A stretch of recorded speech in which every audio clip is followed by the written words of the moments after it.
Good morning, dolls, and welcome to Little Gretchen's workshop.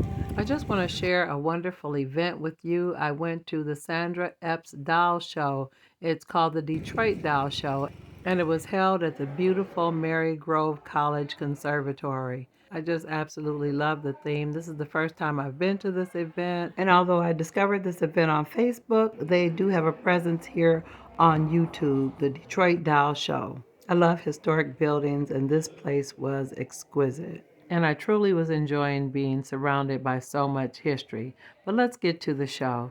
Now, this is an annual event, it's held every year, and it was established in 2012 by Sandra Epps, who is an artist and an author herself.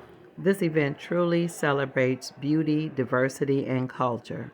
Everyone was so warm and friendly. It was such a feeling of community. Now, when I first got there, I saw the Detroit Cocoa Bar, and I definitely had to get over there and get me some warm chocolate chip cookies, and they were absolutely amazing. The cocoa was delicious. Their display and the service was wonderful, dolls. Now, right across from the Detroit Cocoa Bar was the Sweet Potato Delight table. And just for the record, a sweet potato and a yam are not the same thing. These items were selling out. They were absolutely delicious. And I finally got around to the table. It's Sandy Land's table. There's the Detroit doll. These are some of Sandra's lovely creations. There's a picture of her. I really love that she's promoting black dolls and action figures and even books. There were even other black authors and doll makers from other states. And I was really tickled to see how many different art forms emerged out of the topic of dolls, because there was a gentleman there making these amazing mirrors, because every doll needs a mirror, and these are really special mirrors. They're supernatural mirrors. Do you get it? Supernatural? Yeah, I really like that, and I was really, really amazed at his level of creativity. I truly enjoyed viewing his work because it revealed the beauty of a rich, full imagination. And then I went by this other table that had beautiful puzzles. Now I saw the name called The Brilliant Girl, which has a website. And I was so tickled to see a book entitled The Adventures of Sugar Mama. That made my day. And she also had a lot of really, really beautiful dolls as well. And dolls, there was an incredible vendor with babies that were what they call hyper realistic babies. They really, really look seriously real. There were even people carrying them around and strolling them around in strollers at the event. So that was incredible. There were more tables with authors and books, and then there was this incredible table with these dolls that had amazingly real natural hair. The dolls were very fashionable and beautiful colors. I would definitely put these dolls more in the category of collectibles, adult collectibles, because they were stunning, the beautiful natural hairstyles. I was truly impressed. And then I stopped by this lovely table. It was called Soul Miss Pat, and she makes custom doll clothes, all types of outfits for different types of dolls.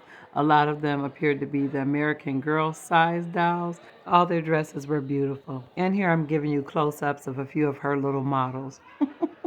Now, nearby, there was another table with dolls of a similar size, which were like American Girl type dolls too. And I saw a card on the table that said delightful ribbons. A lot of these items and styles appeared to be more sporty and even included gym shoes. Just beautiful, appearing to be custom made or customizable outfits for the dolls. And I'm really amused and encouraged by the reality of all the different things that can emerge just from the topic of dolls. And they had quite a few really cool t-shirts so your daughter and her doll could have matching tops. I thought that was really cool.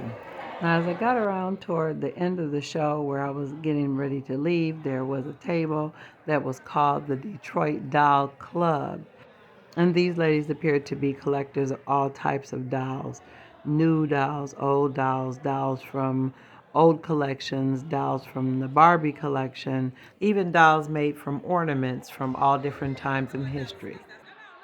Now, it was really great being at these tables because these ladies' dolls were actually from their own personal lifetime collections. And while at this table, I got an opportunity to talk to the ladies for them to share with me some of the historical relevance of the dolls, how they acquired some of the dolls. So it was not only educational, but it was really enlightening. They even had a couple of the topsy-turvy dolls. Does anybody know the history behind those? And I have to be honest, I was really attracted to this table because the lady had a doll with a miniature cabinet filled with all kinds of little handmade minis. So you know I love that.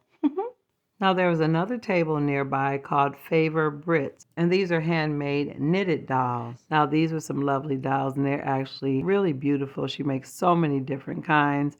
They've got lovely outfits. Some of the outfits are very modern, and although these dolls are knitted, they had earrings and hair balls and all the different little things that you see with little children. It was really, really cute, and I really was quite impressed with her display. Now, nearby, there were some more dolls that were made with a similar technique, but the dolls were definitely different.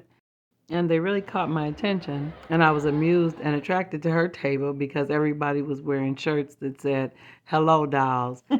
I thought that was quite a coincidence. And she had some lovely creations. Even though both of the artists were using the same technique, their dolls were totally different and showed more of each of the artist's personality and personal expression that was unique to that particular artist. A lot of her dolls were characters, and she even had Mr. and Mrs. Claus. Now, this table here was the Jaffe Diva dolls, and these really, really resonated with me because of some of the dolls that she made reminded me of the rooming house dolls. I love the expression and the faces.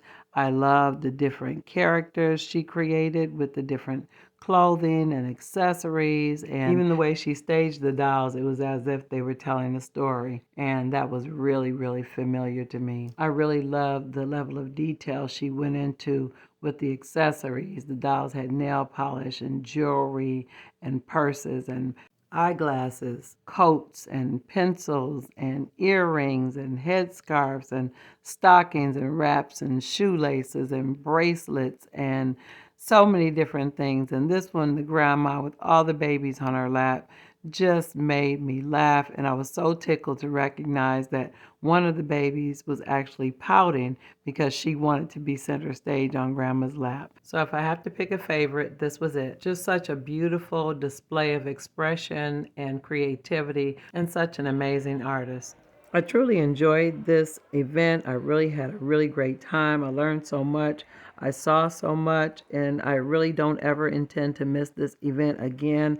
I hope you dolls check it out and get opportunity to visit in 2024, the Detroit Doll Show. I will leave a link in the description so that you can check out the Detroit Doll Show here on YouTube, and they also have a presence on Facebook and Instagram, but I know here on YouTube, you'll be able to find out more about the artists. There are interviews and also information about the stores. Many of the creators have stores on Etsy. So, dolls, I just wanted to share with you a few of the highlights of the wonderful experience I had today at the Detroit Doll Show. There was so much more to see and experience, but I could only get a little bit in this video.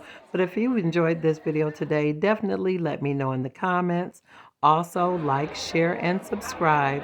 And I'm looking forward to seeing you on the next episode of Little Gretchen's Workshop. Bye-bye now, dolls.